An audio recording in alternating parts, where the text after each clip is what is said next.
Olá, este é o primeiro programa de uma nova série da Univesp TV, Literatura Universal.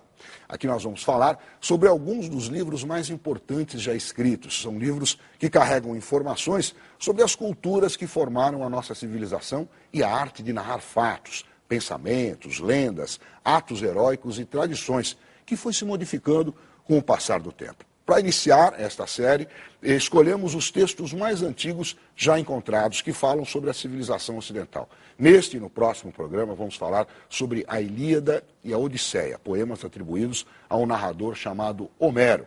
E quem vai nos orientar sobre esses livros é o André Malta, que é professor de Língua e Literatura Grega da Universidade de São Paulo.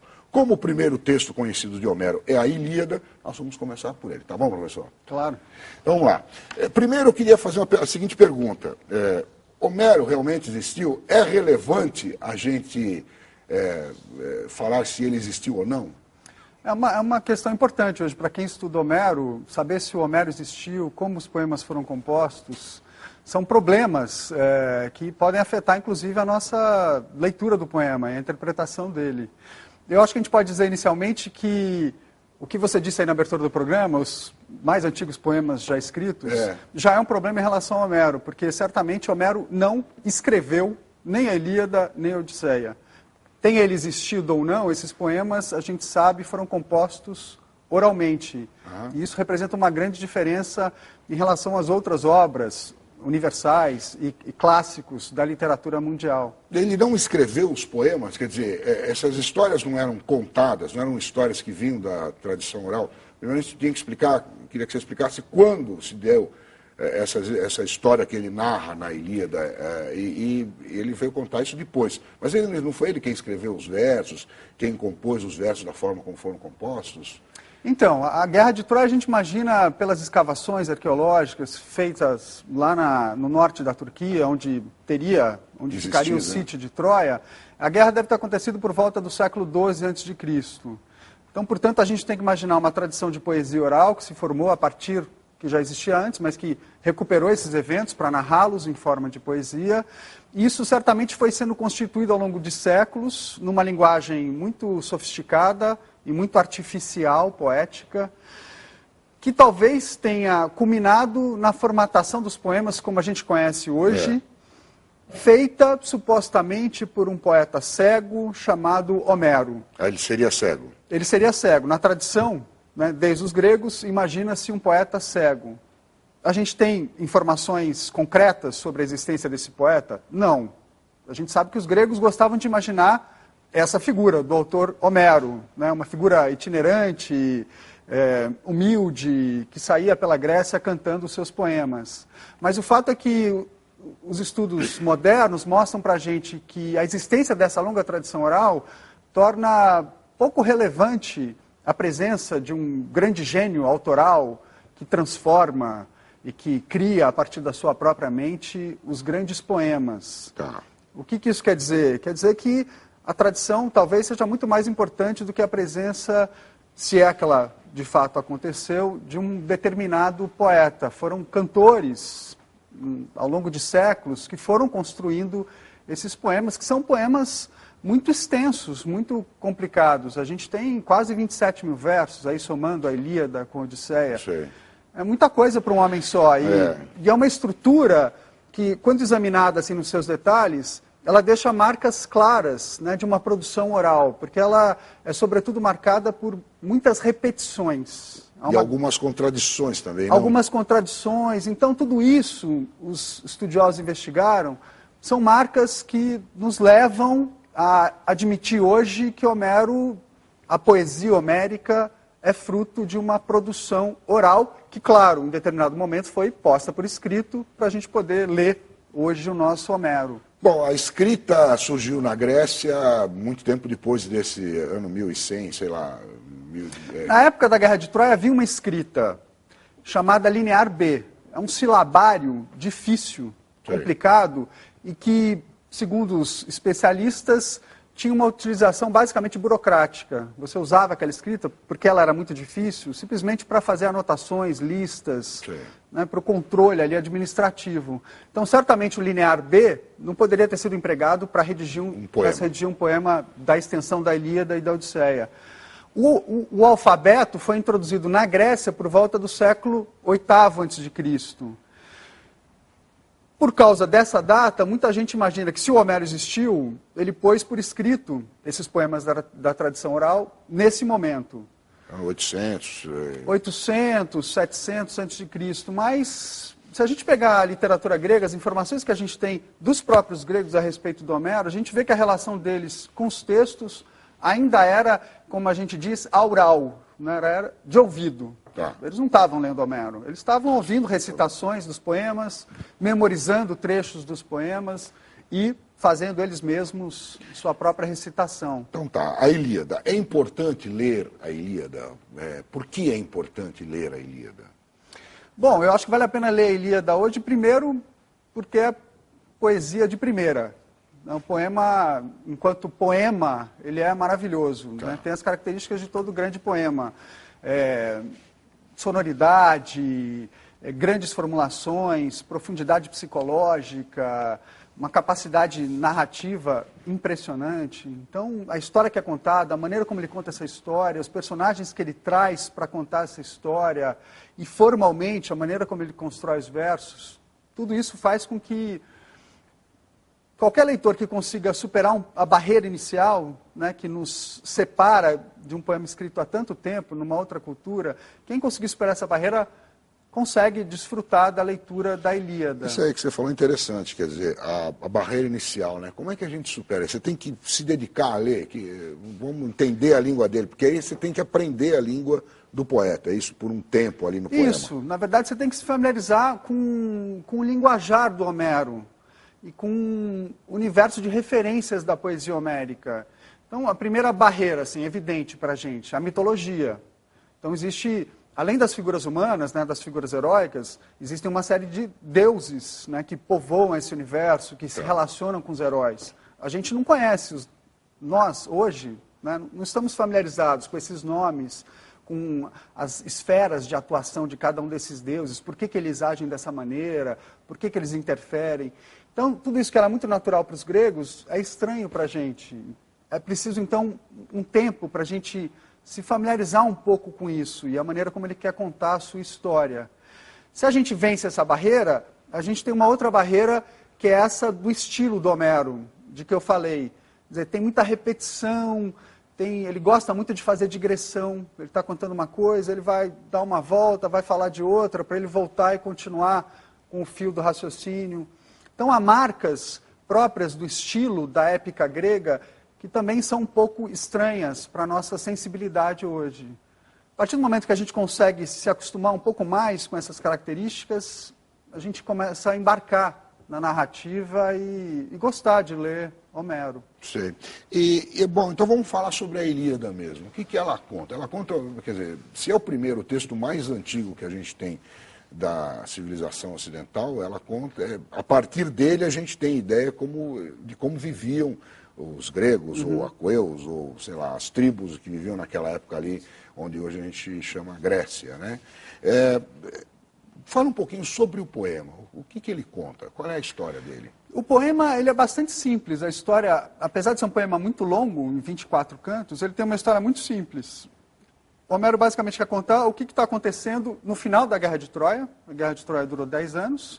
Os gregos sitiaram essa grande fortaleza na Ásia por causa do rapto de Helena. Então, foi esse o grande crime que desencadeou a guerra. Então, vamos explicar melhor essa história da guerra, né? Quer dizer, a história da guerra a gente sabe não só pelo poema, mas por outros achados arqueológicos, enfim, outros textos encontrados, né? Então, quer dizer, a guerra teria se dado por conta do rapto da filha de um rei grego, aqueu. A mulher do Menelau. A mulher do Menelau, Helena, era considerada a mulher mais bela de todas, né? uma mulher belíssima. Inclusive tem uma história sobre a mulher mais bela de todas, a história de um pomo que uma deusa teria dado. Enfim. Esse seria o acontecimento imediatamente anterior ao rapto. O Paris, que é o jovem troiano. Né, o irmão do Heitor, o filho do Príamo, o Paris teve que, num determinado momento, fazer uma escolha entre 3 divindades. Hera, Atena e Afrodite. Qual que era a mais bela? Tá.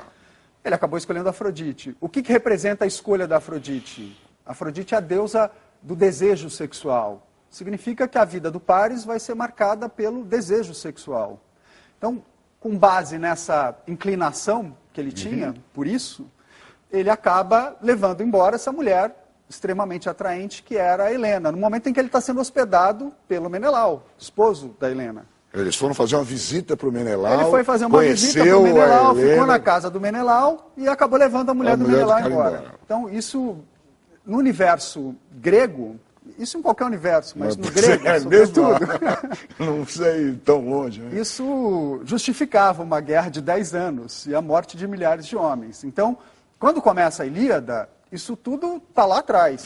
Já rolou, já aconteceu. O Homero não vai começar falando disso. Ele narra o finalzinho da guerra. Ele narra menos de 2 meses no final da guerra, no último ano da guerra. Então, o poema já começa aí.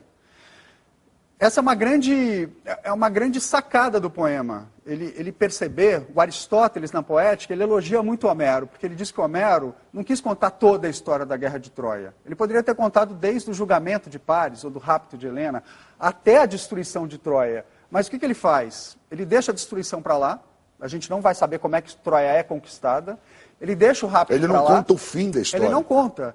Ele simplesmente pega uma briga entre o Aquiles e o Agamemnon. Aquiles era o principal guerreiro grego, o Agamemnon era o chefe do exército. Ele pega uma briga dos dois por causa de mulher.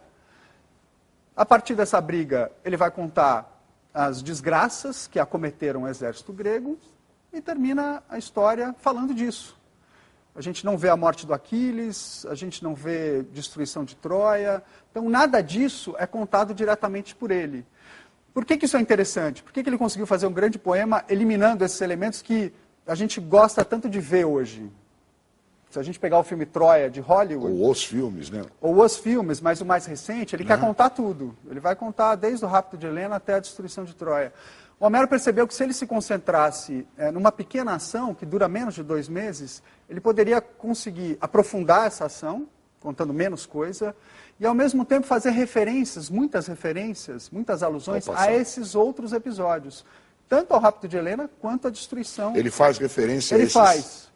Então, o poema, em momento algum, esquece do rapto. O rapto está presente lá a toda hora. E, em nenhum momento, ele deixa de nos indicar que Troia vai cair, né? Que os gregos vão conseguir vencer essa guerra.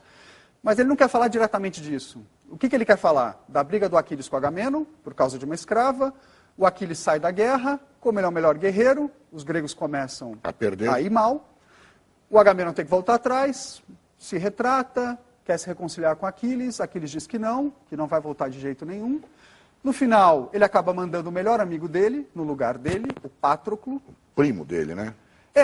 Ali no poema não, né? No poema não está... Não está como primo, não. Não está. Ele é uma figura um pouco mais velha que foi morar na casa dele, né? Foi acolhido pelo pai dele. Então eles cresceram juntos, são muito amigos.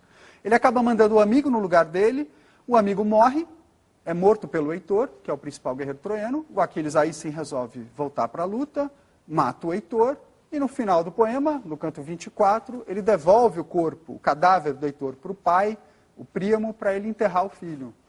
E aí está toda a cultura grega colocada aí, né? Quer dizer, a história de enterrar os mortos, de não enterrar, aí, do morto insepulto. Todos os valores, orientações sobre conduta, nas mais variadas esferas, tudo para os gregos estava aí no Homero. Então, a Ilíada... O Agamemnon roubar a escrava do Aquiles, o Aquiles ficar irado, mandar o primo, entregou as armas. Essa história das armas também é interessante, porque na guerra, na época lá, quando você matava um oponente, você pegava as armas dele, né?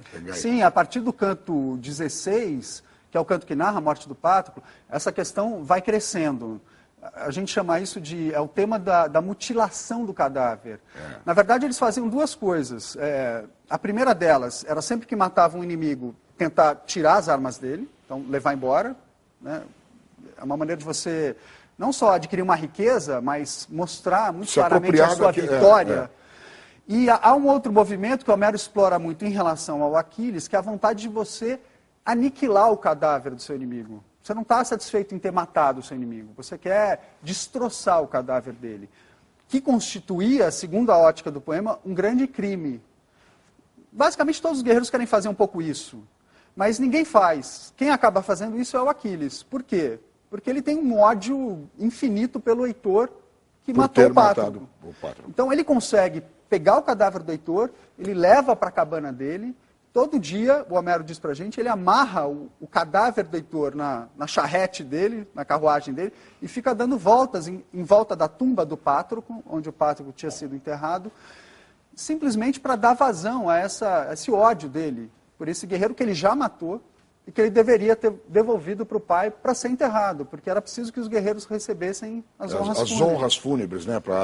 Enfim, tinha toda aquela história de que eles vão para um determinado lugar depois da morte, enfim, teriam que fazer as honras para que eles fossem em paz. Exatamente, porque a alma se desprende do corpo na hora que eles morrem e ela precisa fazer essa transição para o Hades, que é a casa dos mortos. Então eles só conseguem fazer isso depois que eles recebem as honras fúnebres. Interessante, quer dizer, a cultura grega está bem colocada aí, dá para você ter uma ideia de como viviam os gregos lendo a Ilíada. Sim, e serve como instrução. Para os gregos, a Ilíada era uma bíblia. As mais variadas informações, desde essa mais moral, de comportamento e conduta, até como tratar seu pai, como fazer uma pescaria, como conduzir um exército. Como não pegar a mulher do próximo. Como não pegar a mulher do próximo. Por que não pegar a mulher do próximo? Então, o poema era muito importante para eles. Tinha um valor que vai muito além do valor de qualquer poema para a gente hoje, de um grande poeta. Porque realmente era onde estava reunido tudo que era importante ali para eles refletirem sobre a vida. Vamos fazer um intervalo rápido aqui, depois a gente volta para conversar. Quer dizer, não era só para os gregos que esse poema era importante, foi importante durante muitos séculos, né? Vamos fazer o nosso intervalo rápido, voltamos daqui a pouquinho com mais informações sobre a Ilíada, neste primeiro programa da série Literatura Universal. Até já.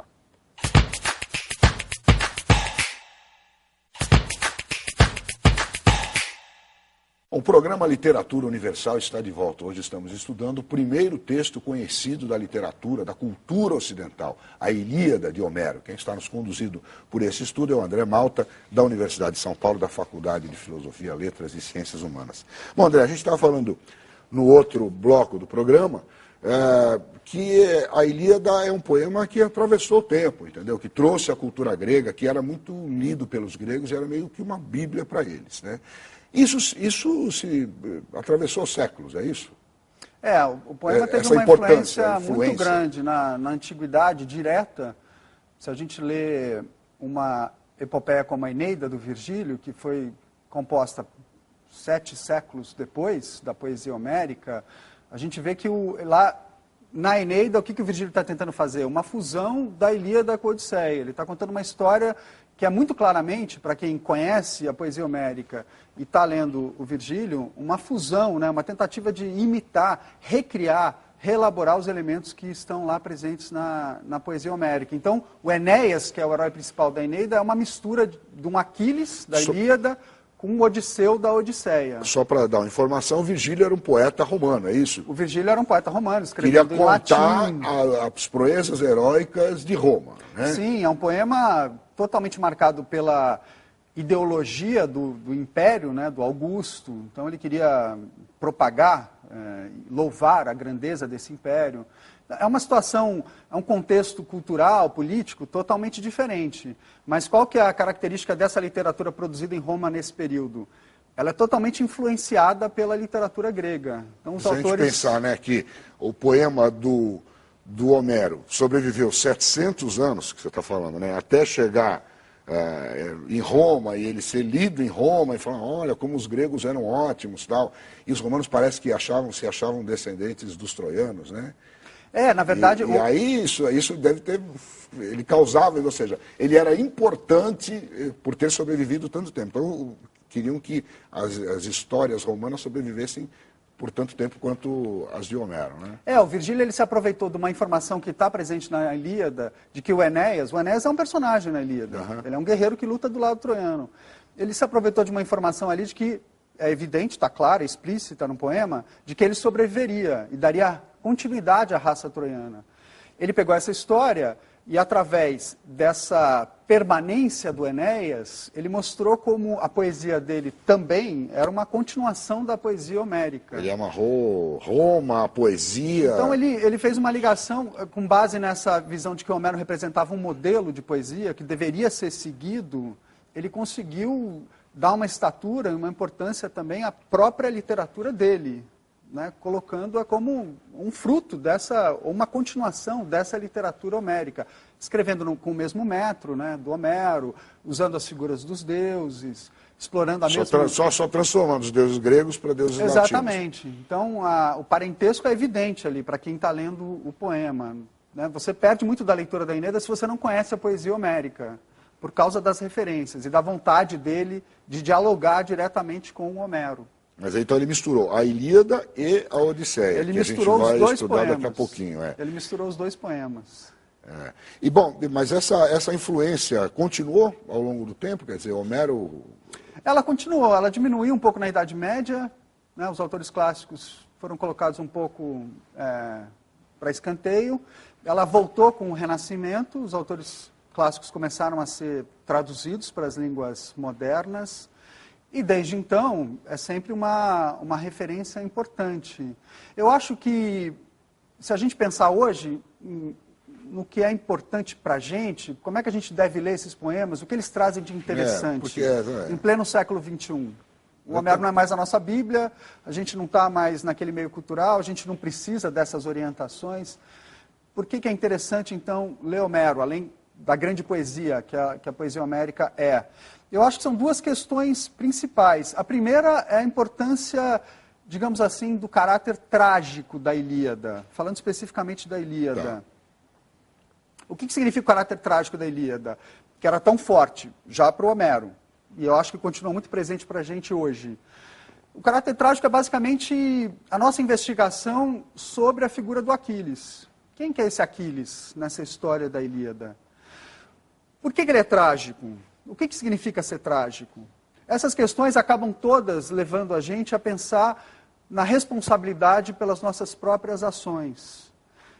O que a gente vê na Ilíada? Um Aquiles que sai da guerra, porque se sente desonrado pelo Agamenon, depois ele decide não voltar, o amigo pede para ele lutar no lugar dele, ele deixa, um amigo acaba morrendo, ele se sente responsável pela morte do amigo.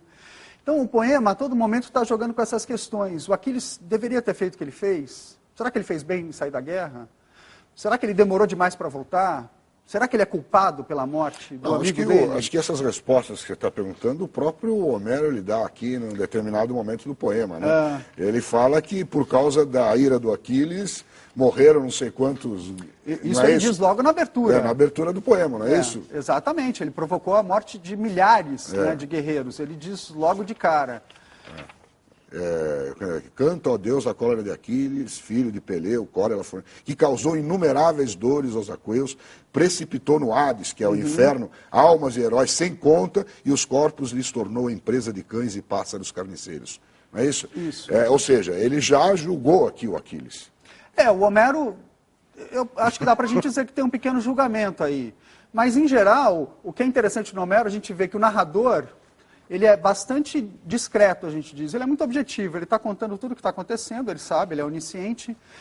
E, ao mesmo tempo, ele vai dando espaço para os personagens se manifestarem, né? O número de versos dedicados a falas de personagem na poesia homérica é maior do que o número de versos em terceira pessoa. Né? Os versos... que ele conta, né? Eles mais falam do que ele conta. Eles mais falam do que ele conta. E qual que é o resultado disso? É que a gente fica com muitos pontos de vista. A gente fica com as opiniões e as visões dos personagens e pouca interferência do narrador para nos orientar nesse julgamento do que está acontecendo. E ele explora isso magistralmente em relação ao Aquiles, porque o Aquiles é o personagem que mais fala no poema. E o que ele expõe do Aquiles para a gente? Essas questões, essas dúvidas. E, basicamente, as dúvidas dele se baseiam na relação que ele tem com Zeus. que é o deus principal, né? Zeus é o manda-chuva, é quem determina toda a ação do poema. Ele é uma espécie de narrador acima do narrador, porque ele sabe de tudo também, e dentro da história é ele que determina para onde ela vai. Então, o Aquiles, com a visão dele de herói, que é mais limitada que a de Zeus, que é uma divindade, ele fica tentando compreender o que Zeus está querendo, para onde ele está indo, até que ponto as ações dele batem com o que Zeus quer e até que ponto não. É isso no poema que confere a ele esse valor trágico. O que é o trágico, em poucas palavras? É esse conflito entre você achar que você pode fazer o que você quer fazer e que você é responsável, decide livremente as suas ações, e ao mesmo tempo você sentir que elas estão mais ou menos já determinadas por uma força superior que você não controla e que está jogando um pouco com você, como se você fosse um boneco. O Aquiles é esse personagem na Ilíada. Ele é o grande guerreiro que acha que pode fazer o que ele bem quiser e tem Zeus. Porque é poderoso, porque é poderoso, ninguém o vence na batalha. E porque Zeus banca o que ele quer. E por outro lado, ele perceber que não, as coisas não são bem assim, parece que eu me perdi, achei que estava indo para um lado e estava indo para o outro. E a morte do amigo é o sinal claro no poema de que alguma coisa estava errada. Ele estava indo muito bem, confiante, achando que o caminho era aquele. Quando ele provoca a morte do amigo, ele começa a pensar se Zeus não queria uma outra coisa em relação a ele. Então isso é muito forte no poema. E é uma questão para a gente ainda hoje, quando a gente lê o poema. A gente sente isso de maneira muito aguda, para além das questões culturais, das referências de um contexto específico da Grécia Antiga. Eu acho que esse é um dos elementos que responde pelo valor do poema ainda hoje. Então você falou na questão de Zeus, mas Zeus também deixa a coisa um pouco lá, ele também usa os outros deuses, né? Que estão abaixo dele, e vou deixar aquela deusa fazer isso, aquele deus fazer aquilo, e ele meio que saboreia. Se você fizer um panteãozinho, desenhar ele a partir do que Homero conta, você vê que Zeus deixa a coisa rolar para... Ele parece saber onde tudo chegará, não é isso? É verdade. Tem o que a gente chama de maquinário divino. Quer dizer, Homero está trabalhando com um plano, que é o plano terrestre, onde agem os heróis na guerra. Depois tem um outro plano, que é esse plano divino povoado de inúmeros e variados deuses.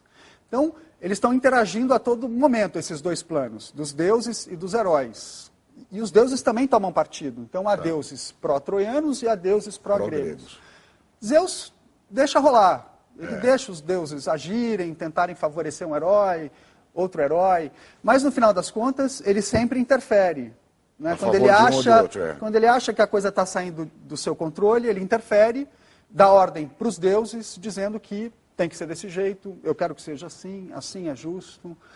Então, por isso que ele é um personagem tão importante na narrativa, e por isso que é importante a gente pensar a atuação do protagonista, que é o Aquiles, em função dessa vontade de Zeus, que está aí na abertura do poema. Né? Nesses primeiros versos, ele fala que a vontade de Zeus estava sendo cumprida nessa batalha. Ou seja, para os gregos o poema era a vontade de Zeus. Mas o que é instigante na Ilíada é que a gente não sabe qual era a vontade de Zeus. Ou como é que Zeus construiu essa ação. Isso é um grande ponto de interrogação na nossa leitura. Isso enriquece muito a Ilíada. Ali o que ele está colocando é a moral da época, né? Exatamente. É uma lição de moral para quem vivia naquela época, tá certo? Não é isso? Exatamente. É um código de comportamento. Aqui eles iam buscar como se comportar, o que era moral, o que não era, o que não era moral, o que é bom, o que é justo, o que não é justo. Assim, pelo comportamento de Zeus. Às vezes a gente quer uma coisa que acha justa e no fim aquele ato que você tomou vai resultar numa coisa injusta. Né? A cólera do Aquiles, que aparentemente era justa, resulta na morte de um monte de gente, que é uma injustiça. Tá certo? Exatamente. Não é isso? Isso. Eu acho que é isso. Com certeza o poema é isso. E ele está pensando a todo momento a respeito disso. O mais interessante é, no final das contas, ele nunca se reduzia a uma visão simplesmente moralista. Ou seja, não há bem e mal no poema. Os gregos não são os bonzinhos e os troianos não são os vilões. Todo mundo faz maldade ali. Todo mundo faz coisas boas e más. Não há um julgamento direto da parte do narrador. O narrador não está, olha, isso aqui está errado. Ele não fica recriminando, nem elogiando os personagens. Então, a riqueza do poema decorre, em grande parte, disso. As coisas ficam um pouco em aberto ali, em suspenso. Você sabe que há um elemento moral muito forte, mas você não consegue bater o martelo e falar, ó, o Homero diz que isso é errado. O Homero diz que isso. Então, isso é bonito no poema e... Bom, agora tem uma questão que é a seguinte, qual poema ler? Porque a gente tem muita tradução, né? Quer dizer, quem não lê em grego, né? Quem tem a barreira do idioma grego, vai ler como? Você trouxe algum material que a gente pudesse indicar para as pessoas? Eu trouxe essa publicação mais recente aqui no Brasil, que é a tradução portuguesa do Frederico Lourenço, é um helenista lá de Portugal, que saiu pela coleção Penguin Companhia das Letras. Companhia das Letras. Agora, em fevereiro. Acabou de sair. Então, vamos dar uma olhadinha aqui. Ele está em versos? É uma tradução em verso livre. Vamos ver, bastante... Tem uma introdução bastante grande. Tem uma ótima introdução, tem glossário, tem os mapas. Tem mapas. Mostra como é que era a época homérica. Né, qual é a Grécia que ele narra, não é isso? Isso, para você se situar um pouco nas localidades. O mapa é importante na Ilíada, mais importante ainda na Odisseia, quando porque ele fala ele das viagens. Muito, a gente vai falar isso no próximo programa. Então, e aí ele tem uma tradução livre, porque teve muita gente que tentou fazer versos, não os versos do tempo de Homero, mas versos assim com uma métrica, né? Que Homero fez versos lá da época dos gregos, né? O Homero escrevia em hexâmetros, é o nome do metro do Homero. 14, 16, não é isso? Sílabas. E teve muita gente que tentou traduzir para versos alexandrinos, outro tipo de versos. E aí você mutila um pouco o poema, né? A tradução em verso, ela tem o mérito de tentar recuperar o aspecto poético, sonoro, que é muito presente na poesia homérica. Essa tradução é uma tradução em verso, mas ela não é metrificada. Então, o que ela consegue, deixando de lado o metro? Ela consegue maior clareza, maior fluência. Então, você lê quase como se fosse prosa. Entendi. E é bom, porque o Homero tem um elemento narrativo, né, muito evidente. Ele está contando uma história com vários acontecimentos. Então, existe uma fluência que a prosa, ou uma tradução em verso livre próxima da prosa, consegue recuperar.